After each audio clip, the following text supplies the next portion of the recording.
Archimedes principal, Archimedes principal,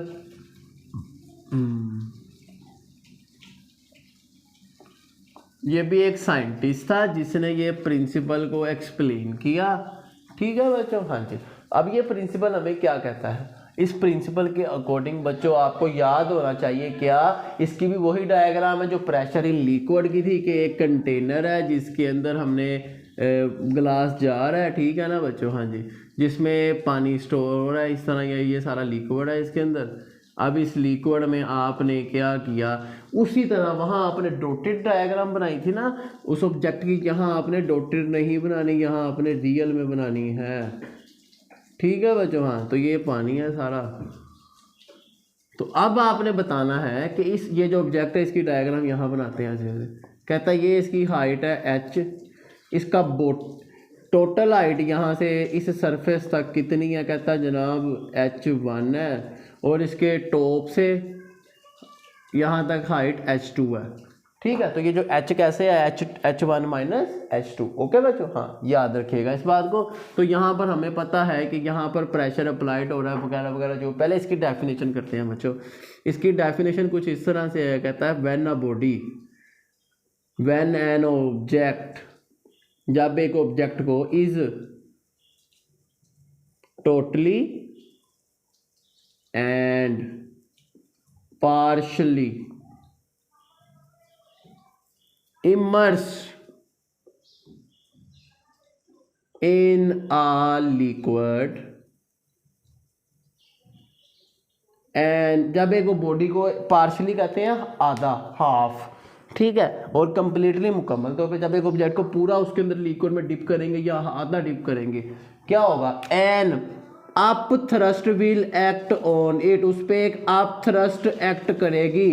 ठीक है ना, an up thrust will act on it, उस पर एक अप थ्रस्ट एक्ट करेगा, और वो उस पर क्या मीन्स के जब आप पानी में जंप करते हैं पानी आपको बड़ी ज़ोर से फील होता है, ठीक है ना, आपको लगता है बड़ी ज़ोर से। लेकिन अगर आप देखें, अगर आपने पानी में जंप करना है, आप देखते हैं डाइवर्स को वो यहाँ तो टांगे जोड़ के पानी में जंप करते हैं, आगे से हाथ जोड़ के फिश लाइक शेप बना के पानी में जंप करते हैं, जिसका फ़ायदा क्या होता है बच्चों, अगर वो ऐसे जंप करेंगे दूसरी तरह तो उनको पसलियों की, तो उनकी ये जो पसलियां हैं ये टूट सकती हैं। ठीक है ना बच्चों, तो याद रखिएगा इस बात को, आपने इस चीज़ से ध्यान देना है ना, आपने पसलियों को बचा लेना है अपनी। ठीक है ना बच्चों, हाँ जी।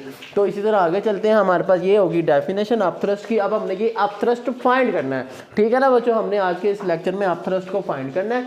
तो देख लेते हैं, यहाँ पर फोर्स मैंने पहले भी बताया, यहाँ फोर्स F1 अगर एक्ट की, यहाँ फोर्स F2, यहाँ प्रेशर P1 एक्ट किया, यहाँ प्रेशर P2।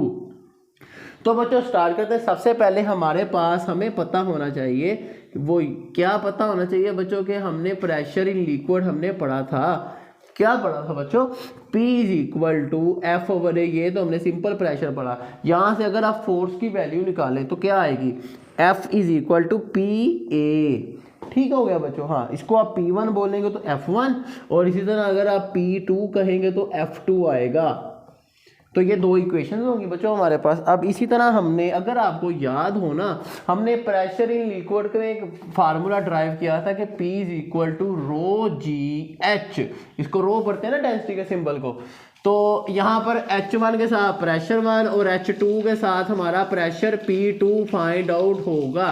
तो ये दोनों वैल्यूज़ को अगर हम पुट करें इन इक्वेशंस में, ठीक है ना, तो हमारी फोर्स की वैल्यूज आ जाएंगी। F1 आएगी बच्चों हमारे पास, P1 की जगह आ जाएगा जनाब रो जी H1 और आगे A ऐसे ही, और F2 हमारे पास आएगा रो जी H2 और A। तो इसी तरह बच्चों हमारा जो अपथ्रस्ट है ना, वो इन दोनों फोर्सेस को माइनस करके आएगा। मैं जैसे ये देखें, हम कह सकते हैं कि F1 minus F2 is equal to rho g H1A minus rho g H2A। तो ये हमारा पास क्या आया बच्चों, दोनों का डिफरेंस। अगर आप देखें रो जी और ए कॉमन आ रहा है, कॉमन फैक्टर है, रो जी ए को हम यहाँ से कॉमन ले लें, H1 माइनस H2 कर दें। तो शुरू में आपको मैंने यहाँ बताया कि H1 माइनस H2 किसके इक्वल है बच्चों, H के। तो अब इसकी जगह मैं लिखूंगा रो जी ए एच। फिर बच्चों आपने वॉल्यूम में पढ़ा था कि वॉल्यूम किसके इक्वल होता है बच्चों, ए एच के। तो यहाँ पर वॉल्यूम की वैल्यू आ जाएगी रो जी वी। तो this will be our up thrust that we have to find out. Okay, उम्मीद है आपको समझ आ गई होगी। अगर आपको कोई क्वेश्चन हो आप कमेंट सेक्शन में बता सकते हैं, ठीक है ना। हाँ जी, सिर्फ आपको मैंने इसकी मैथमेटिकल नहीं एक्सप्लेनेशन नहीं बताई, कंसीडर वाली, बाकी सारा कुछ बता दिया, ठीक है। हाँ, तो वो तो आप अपने से भी लिख सकते हैं। लेट जो आपको मैंने प्रेशर इन लिक्विड की बताई थी, let us consider we have a body of area A, height h। यहाँ पे 3 हाइट्स आप बताएंगे कि उसकी जो वाटर सरफेस से जो हाइट है वो h2 है और जो बॉटम से उसकी हाइट है वो h1 है, ठीक है। हाँ, तो इस तरह आप इसको एक्सप्लेन करेंगे। अगर आपको कोई क्वेश्चन हो आप कमेंट सेक्शन में बता सकते हैं, आपको उसका क्वेश्चन का आंसर मिल जाएगा इंशाल्लाह अज़्ज़ा वजल, ठीक है। अगर आपने कोई और टॉपिक पढ़ना है वो भी मुझे बता सकते हैं। अगर अभी तक आपने चैनल को सब्सक्राइब नहीं किया जल्दी से सब्सक्राइब कर दें और बेल आइकन को प्रेस कर दें ताकि आने वाले लेटेस्ट लेक्चर आप तक टाइमली पहुँच सके और आप उनकी तैयारी कर सकें, ठीक है ना बच्चों। चले मिलते हैं आपसे नेक्स्ट वीडियो में। सी यू देन, अल्लाह हाफिज़।